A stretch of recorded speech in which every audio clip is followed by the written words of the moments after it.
Hello, Mount Rudmore here, and I'm back talking BB25. And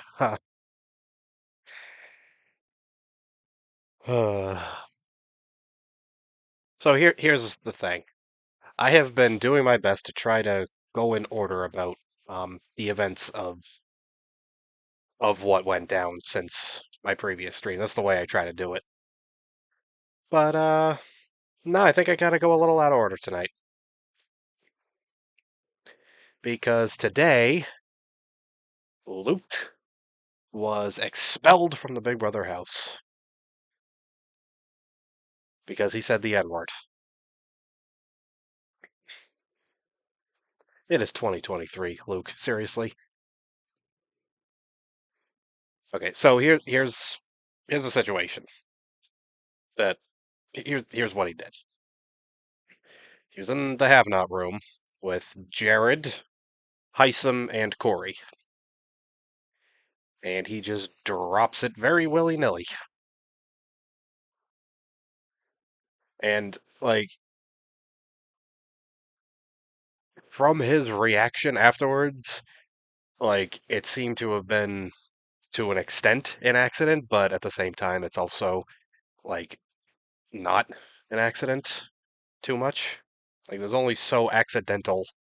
It can only be so accidental, you know? That accident doesn't happen if you are entirely against using that word.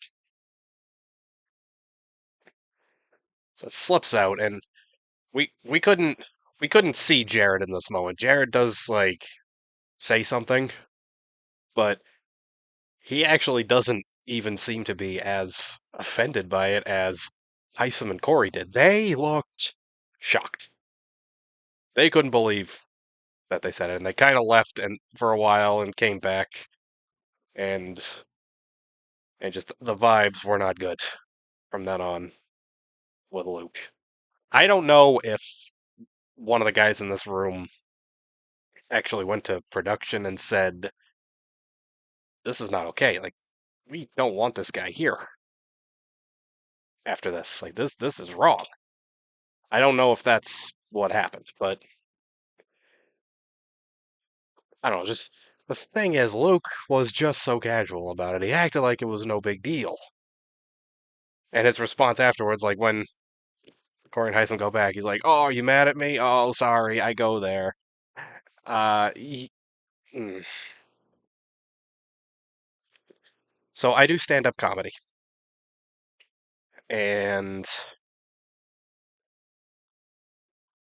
there's a kind of comic we call an edgelord, who is rarely, if ever, usually never funny, but they just say a lot of really shocking things to get a reaction.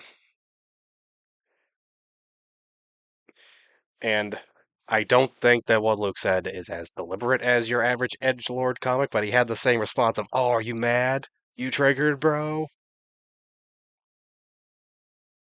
And it's just, it's not okay. All right? It's just not. Like I said, it is 2023. We have moved on from needing to use that word. We never needed to use it, but now we really shouldn't.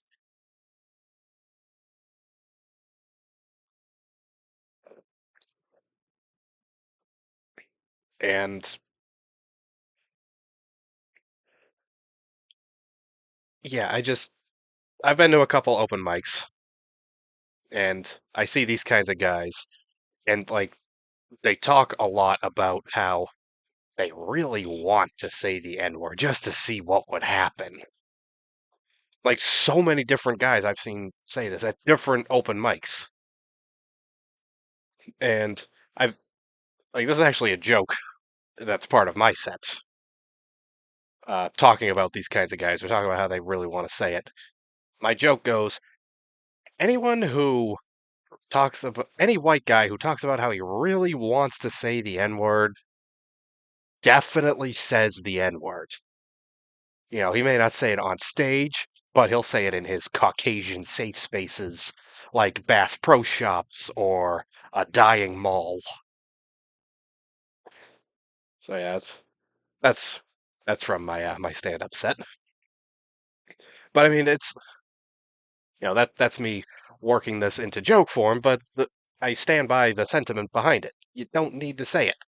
And like we live in a world now where there's just a lot of people who defend people who say stuff like this, and they're like, "Oh well, free speech. What are you gonna do?" But like, here's the thing: having free speech and choosing racism is like having a full wardrobe and choosing sandals with socks. There's there's no reason for it. There are many reasons why you should be against it, and Luke just does not seem to be living in in that part of society, the part that thinks it's wrong.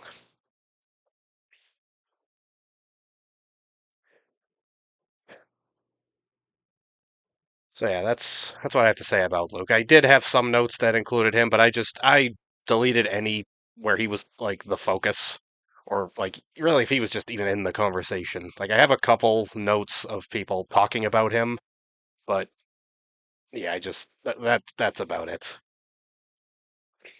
And it's like honestly, his spot in the house was starting to possibly be on the rise because people like Sari and Felicia and Izzy, they were starting to see, you know what, Luke might have some value because, he does have a vote. He is a number. If we can get him in with us, then that'd be good for us. And by extension, that would have been good for Luke.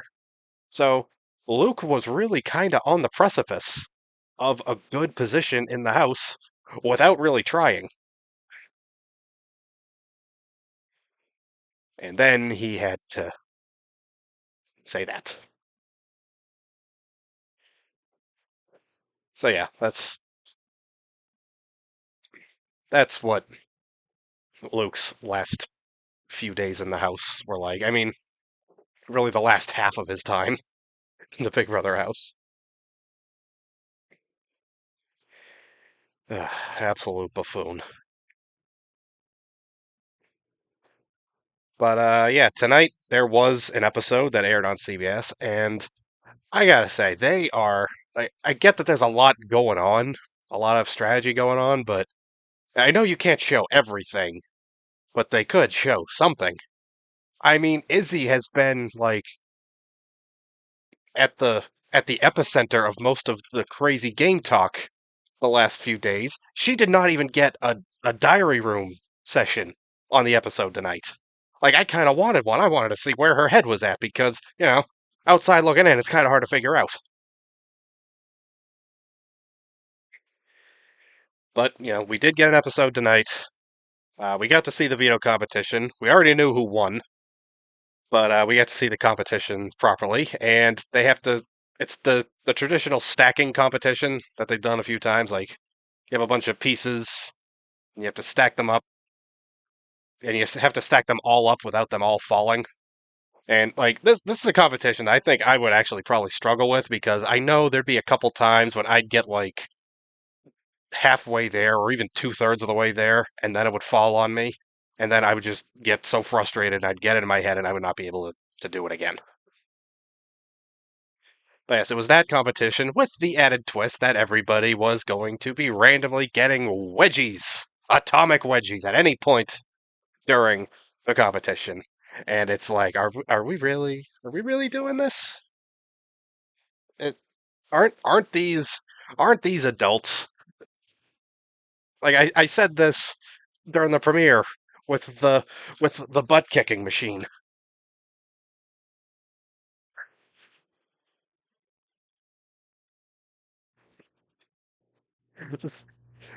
I mean, I am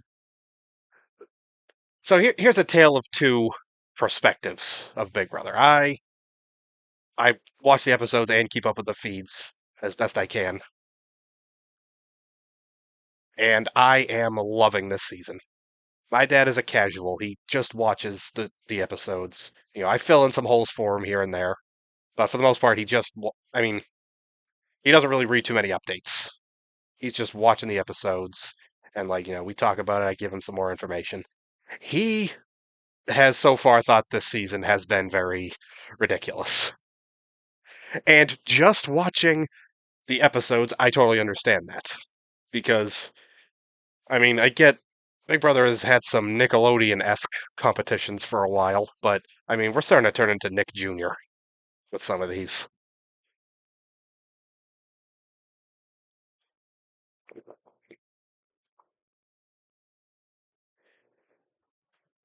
But, in the end, the competition was between Riley, the HOH, Felicia and Kirsten, the nominees, and Heisem, Blue, and Cameron. And in the end, Heisem ended up winning the veto. And as expected, he did not use the veto. Didn't think he would. There was very little chance of it. He's starting to get in good with Suri. And, Suri, even though she and Felicia are really tight, she's like, nah, you can't use it because then what if I go up? Of course, she was saying that she didn't want to go up, but of course she was also not wanting Jared to go up either, which I don't think he would have, but, it's her son. She's got to be worried about that kind of thing. I get it. And of course, you should always be worried about yourself going up in the Big Brother house. But yeah, he didn't use the veto. The, it really says a lot that we're we are over 12 and a half minutes in, and I'm just now starting to remember there was another person being very problematic and frankly downright creepy this week. Um, Cameron. He tells Izzy that his side is targeting Heisem. He told his side he was just going to try to get information from the others, and yet here he is, not only giving Izzy this information, but giving her the information that, he's not a lone wolf. He's got his own side. He's got people he's working with. And it's like, bro, I don't know what you're trying to do, but I can't imagine this is what you wanted because this doesn't make any sense. Like Cameron is just he spends so much time talking about how either how great he is or how great Riley is. I mean, if he's talking about how great he is, it's usually too Riley. But we're gonna get ahead of myself a little bit. Oh wow, that was fast. My seat already dropped on me. It's an old chair. It does what it wants. Um, Jared is talking to Felicia, and he says that the ones he trusts the least on the other side, this 8-person alliance that he was brought into and immediately ratted out, the ones he trusts the least in that alliance are America, Riley, and Blue. Really? You trust the only 3 women the least? Okay, okay. Interesting. Very interesting there, Jared. Especially when Cameron is being very openly weird, just in general.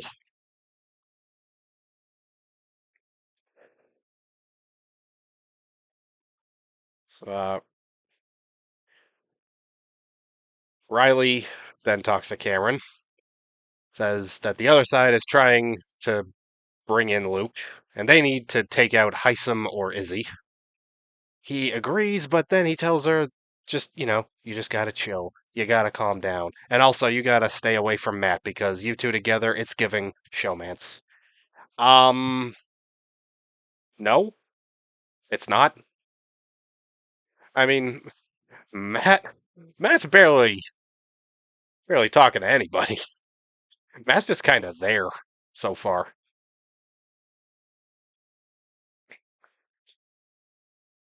I guess what Cameron's saying is like you and Matt look like you'd get into a showmance with each other, but I mean, that's just the way it comes off is like he's just telling her, don't be near Matt in sort of a I want you all to myself kind of way, because he gives that vibe off a lot. And he just spends a lot of time talking to her in this very manipulative, negging, gaslighting, and yes, creepy way to Riley. He's just talking about how he's calm, she isn't. She needs to calm down so that she can be like him, so that she'll be good enough for him or some other crap. Cameron then tells Izzy that Riley is worried about this perception that she's going to be in a showmance.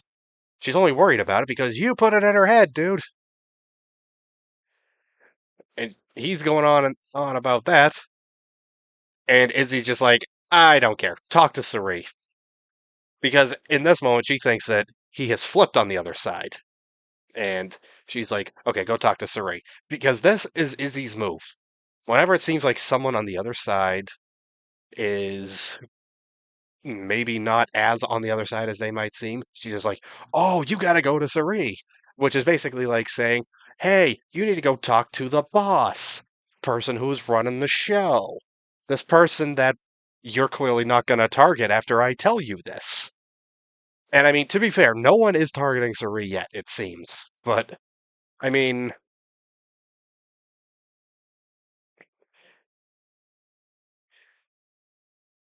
I've said it before, Izzy, you're doing too much and you're going to be Suri's downfall.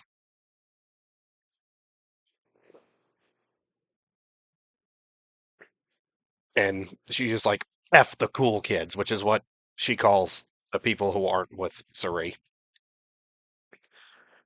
Jared, unfortunately, stumbles in at that moment and talks to them. And why does that bug only show up in this room while I'm streaming?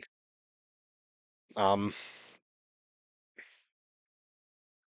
he comes in, talks to them, sees they're both kind of cracked right now. Cameron leaves.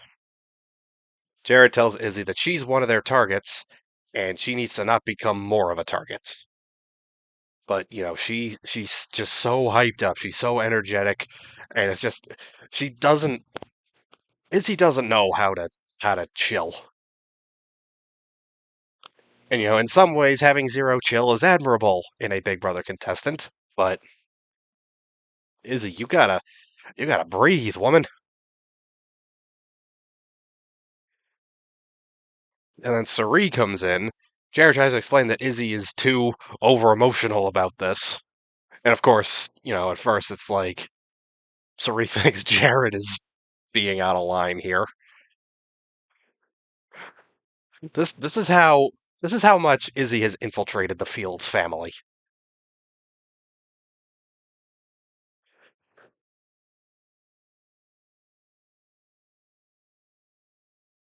But eventually, Jared does get the chance to talk to Sari one on one, and is like, she's just a little over emotional about this whole thing. But Sari just says, "Okay, let her be. If she wants to make herself a target, that's fine, because it won't be us." And in this moment, you can tell that even Suri is getting a little tired of Izzy, because you gotta think, you know, as loyal as Izzy has been to both of them, the thought is probably not far from either of their minds that she could out them like that.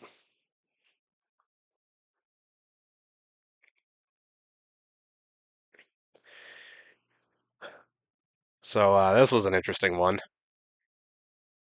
Jag is talking to Jared, and he's like, "I don't know how everyone else knows everything. Anyway, I'm going to tell you some more of my plans." And I'm just hoping, Jag, if suddenly people know about these plans that you're telling to Jared, uh, if they get outed again, you should probably put two and two together here that Jared is your leak.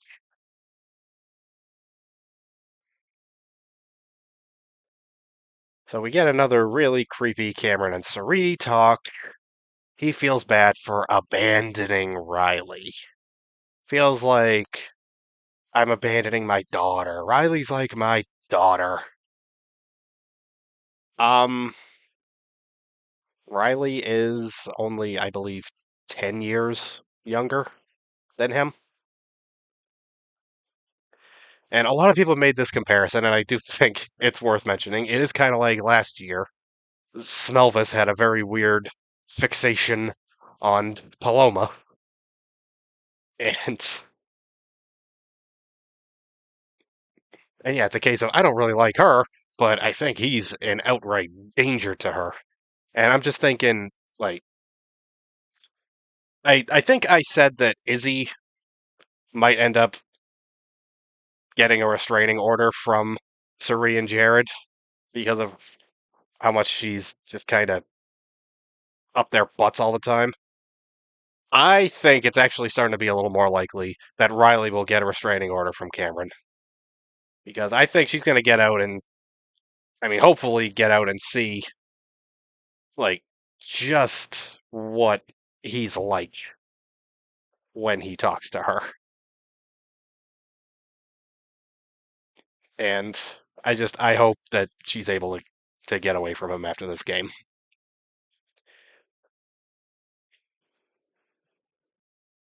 I mean, for what it's worth, it is very unlikely that both of them are going to be here for much longer. I think it's possible one of them could rebound and sneak through the cracks, but not both of them. My chair fell again.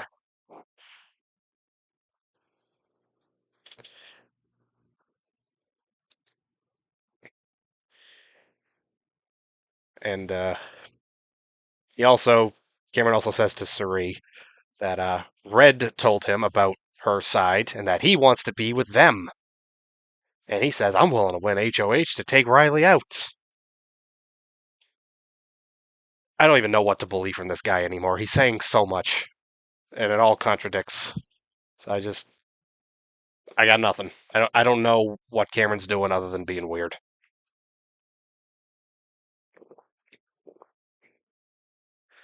Um, Suri talks to Mimi about how Cameron has been brought in basically by Izzy, and he's even been vouched for by Red. And after Suri leaves, Mimi's on her own, and she's just like, "Oh, everyone is stupid. I've never met people this stupid." Quick reminder: she works in politics, so she's around a lot of stupid people.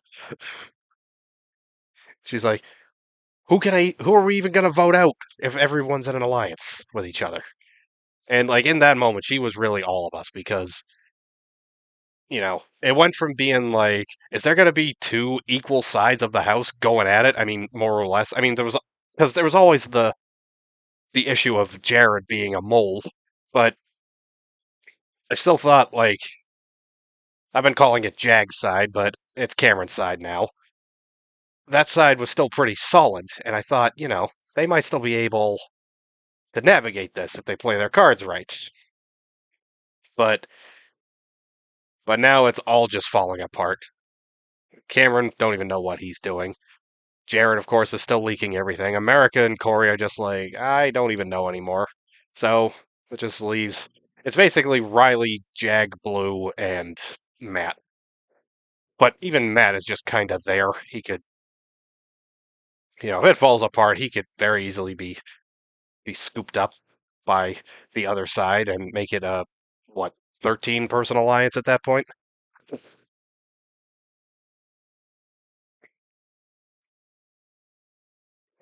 Uh, this was an interesting one. Sari talks to Heisem, and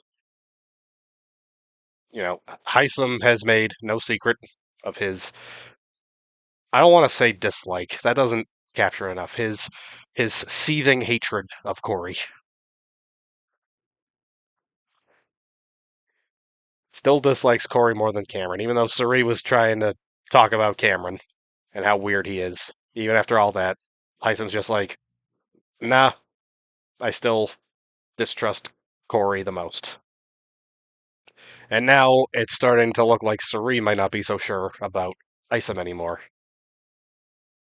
And I mean, I guess that is definitely something I consider just because, you know, If he's this, like, his hatred for Corey is pretty irrational. If he can be this irrational about one person, how irrational can he be about other factors of this game?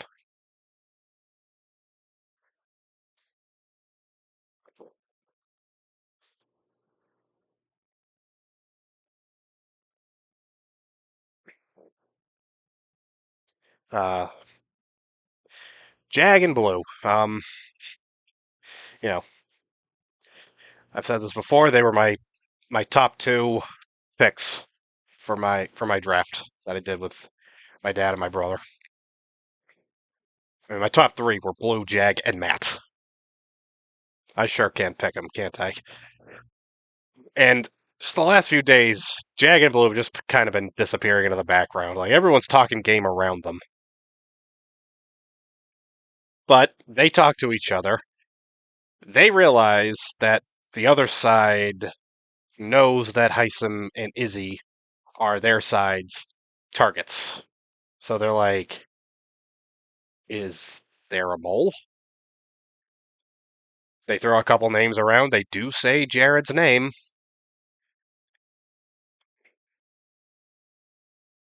They tell Riley that there might be a mole.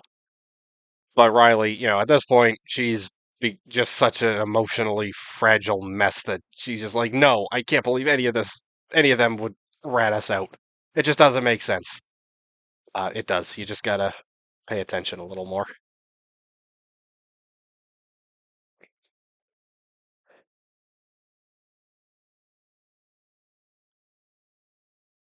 Yeah, Riley. The last few days, she's just been a complete, a complete emotional mess. And it's like it's partially the power that she won. She really seems to regret winning it.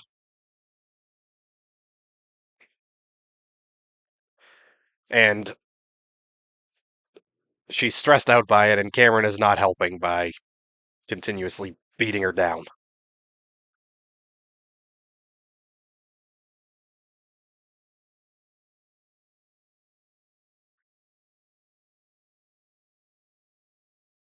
Cameron talks to Corey, and Cameron says, "We got to jump ship. We got to get off this group. We got to get in to the other side, with Sari and all them." Corey doesn't quite buy into what he's saying, like Riley does. And Riley actually comes in and says there's a leak. So she did seem to come around to the idea that it might be the case. Cameron tells her to just talk to Sari and then it'll all make sense. Sounds like a confession to me, dude.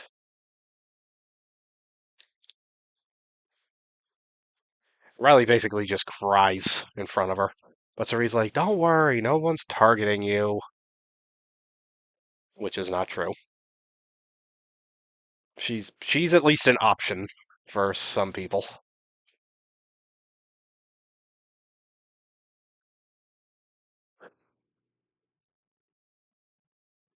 Jared talks to Heisem. Jared tells him Corey is valuable. He doesn't have anyone, and he's not worried about him. And this still is not good enough for Heisem. Heisem is not backing down. He doesn't trust Corey, and that's that. So then Cameron talks to Riley again, and he tells her that he told the others about their alliance, even their private conversation to help her.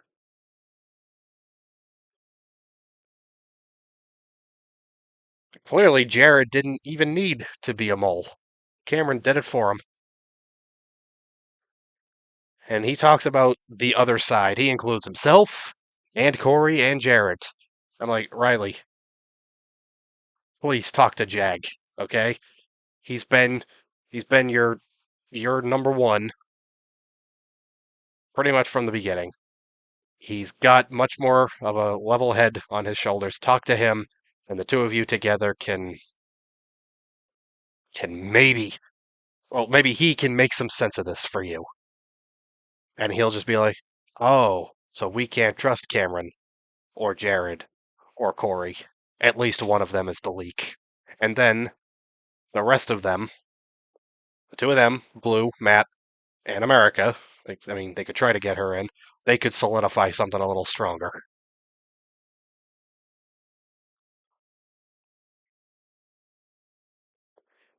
But no, it doesn't seem that Riley did that.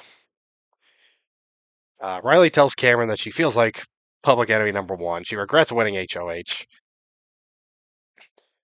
Cameron comforts her in his usual way. He just tells her, "I had a great talk with Heisem. Heisem trusts me." This is his go-to for comforting Riley. His go-to move is talking about how great things are going for him. And Riley is eating this up. She says that she really appreciates him because she lost her dad really young. Again, he's only 10 years older than her.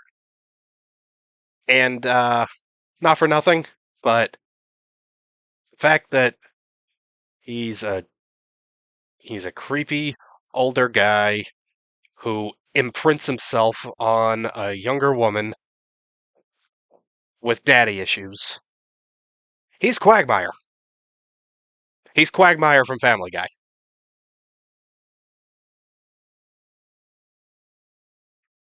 There. I went there, people. He is Quagmire. He's Quagmire mixed with Charles Manson. Because when he straightened his hair, oh boy. Dead replica. Dead freaking replica for Charles Manson. Um, this was another moment of delusion. Heisem tells Suri that their alliance, the professors, they're the most humane alliance ever. They're professors because they're trying to teach life lessons through their whims. Uh, bro, you're not the cookout, and you never will be. Why is there so much egotism in this house this season? Like so many people are just sniffing their own butts constantly. And like there's almost no humility in the Big Brother house. Don't get me wrong, have a little bit of confidence in yourself, but everyone here thinks that they're the best thing Big Brother ever did. Best person Big Brother ever cast.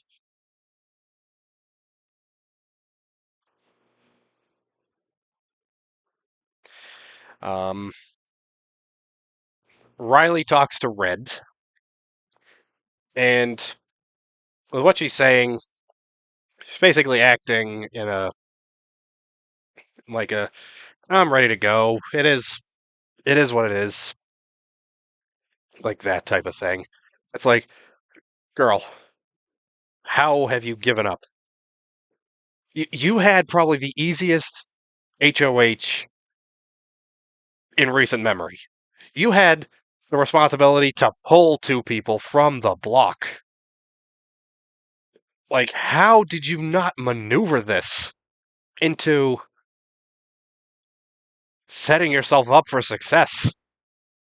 Like, I think this is going to be our third straight season of the first HOH not even making it to jury. Last year, Smelvis, first HOH, last pre-juror. Year before that, Frenchie, first HOH, second one out the door.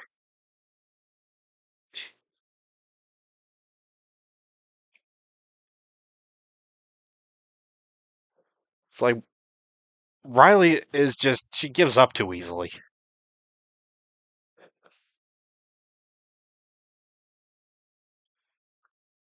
I mean, okay, I get that it can be a fine line to walk when in the first HOH, like you're setting the tone. But here's what I think the first HOH should do. he or she should have like, I mean, they they did kind of do a tier system this season for their alliances, but like you should have your own individual tiers that you should try to set up. If you're the first HOH, you got to set this stuff up right away.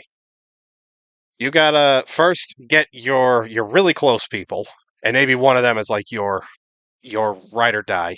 But like get 3 or 4 people that you're really close with. Form an alliance with them if you need to. You probably should, I guess. After that, the next tier, people that you're pretty good with, but keeping at arm's length.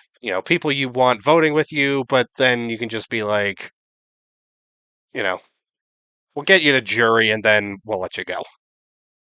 Then the next group should be the expendables, basically. People that, you know, you want their votes for a little while. You don't want to have them against you, but for the most part, you don't really care how far they make it.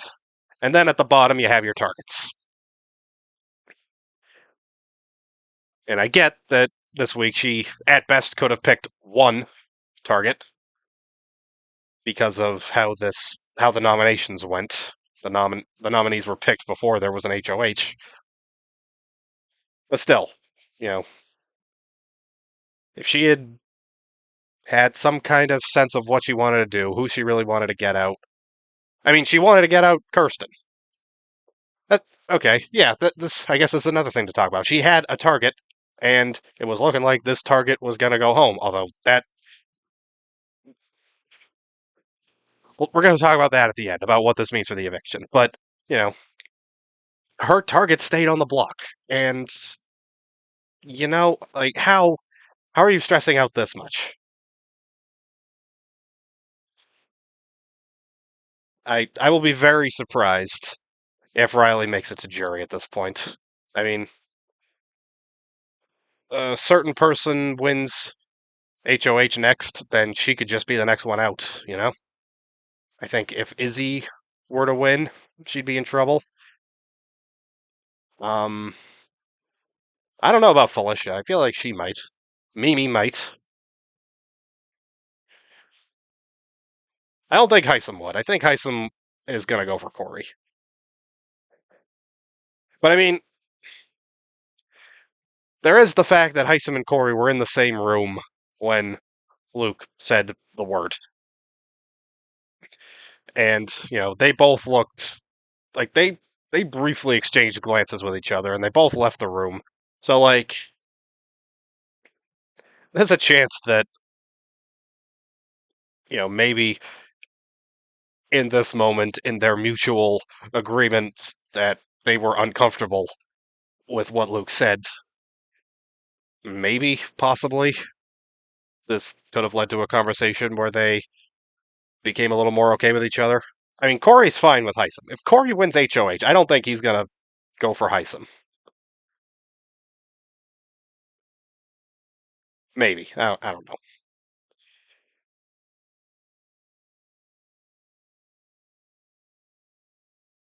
But yeah, I kind of went on a journey there. The point is, I think Riley is probably going to be in some trouble pretty soon, especially if she's already sort of given up. Then it just becomes really easy. Say what you want about Frenchie and Smelvis, they didn't give up after their HOHs went horribly. I mean, I guess Frenchie talked about it a couple times, but I don't know how serious he was. I don't know. Frenchie was never that serious to me. I will give Frenchie some credit. I saw, I was browsing the hashtag earlier, just seeing all the responses that I could read, all the responses I could find to the Luke situation, and I found Frenchie talking about how like this was wrong. What my season did, what the cookout did, that was a big deal, and Luke is just laughing off what he said like it's a joke. And I gave him a retweet saying, I gave him a quote tweet saying, "It took 2 years, but I'm ready to go there. Thank you, Frenchie." And he liked that comment, so that was pretty amusing. So yeah, maybe I shouldn't beat up Frenchie too much in this stream.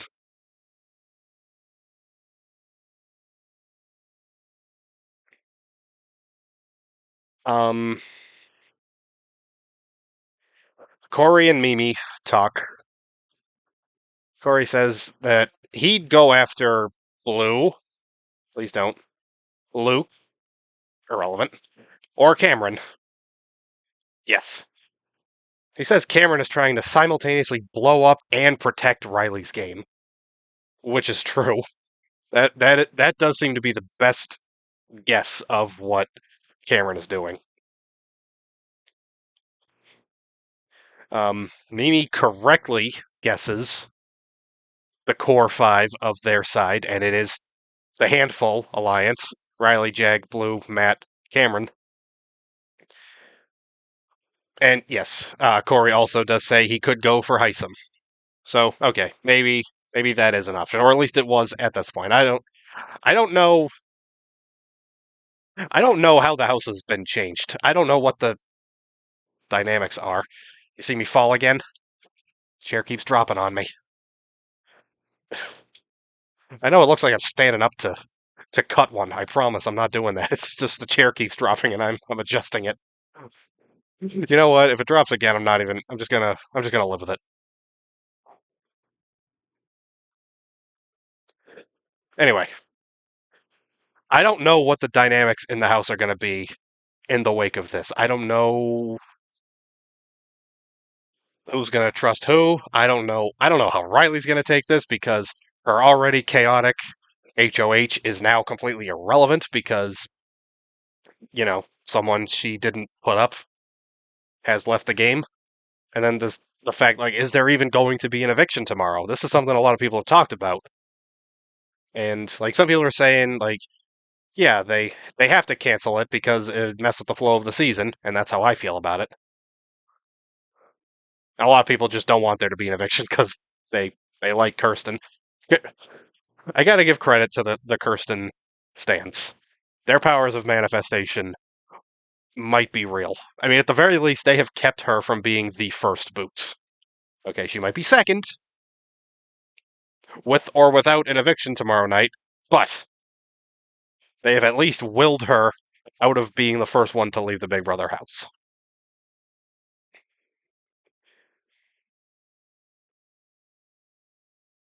But yeah, there's so many dynamics that are going to be different now, and I don't know what to expect.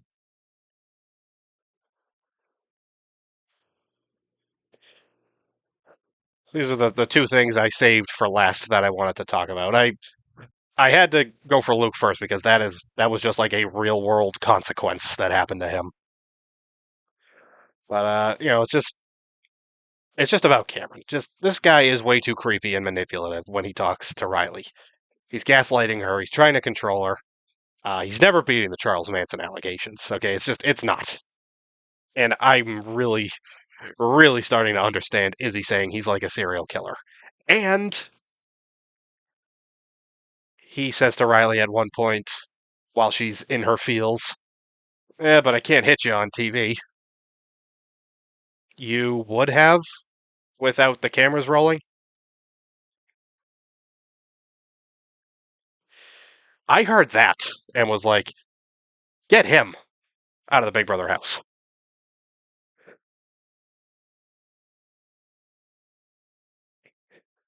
I mean, he is divorced, and I'm just starting to, I can't help but wonder why. Like, what were the details?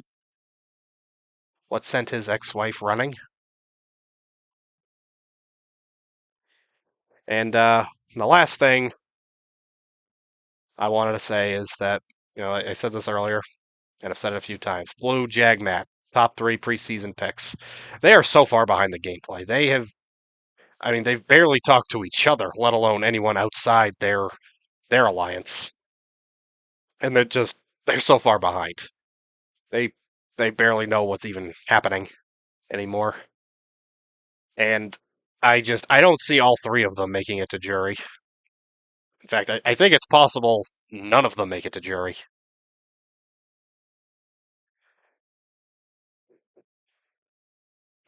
All right. I'm gonna I'm gonna check online, see if there's anything that has happened. Probably not. Feeds have been down all day. We've just had to hear from official channels that he left, and this would probably be like the Paloma situation, where the feeds when she left, the feeds were down until after the actual eviction episode. Well, the canceled eviction episode.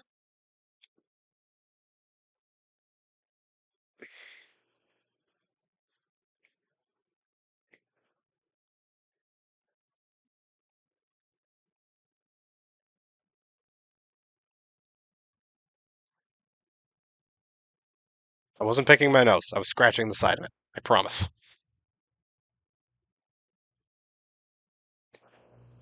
Yeah, nothing from BB updates.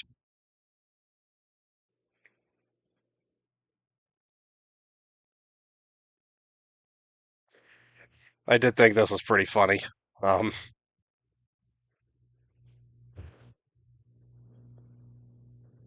with Corey wearing all pink.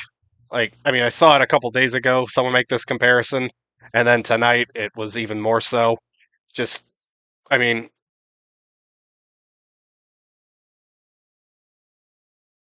he. I mean, this. Okay, the lighting doesn't really make clear how pink he is, but he looks exactly like Timmy Turner from Fairly Odd Parents. Hisom's been calling him Cody the whole time by accident. He should have been calling him Timmy by accident.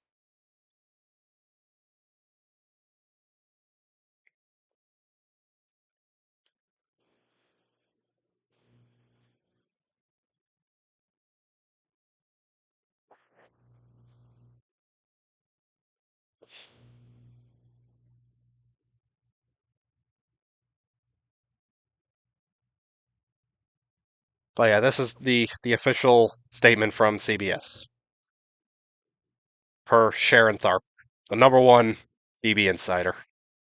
She has no equal. But this is the statement. Luke violated the Big Brother code of conduct, and there is zero tolerance in the house for using a racial slur. He has been removed from the house. His departure will be addressed in Thursday night's show. So, yeah.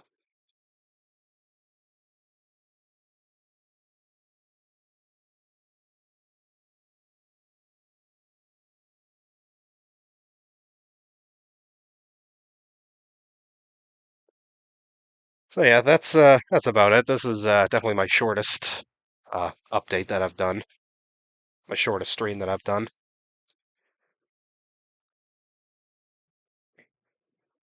But yeah, this season,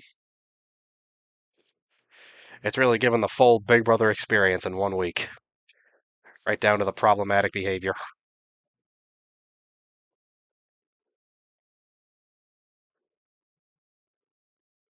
So yeah, that's all I got. That's all I've been able to find about it, and that's all for Luke. Probably not going to see him again on the show.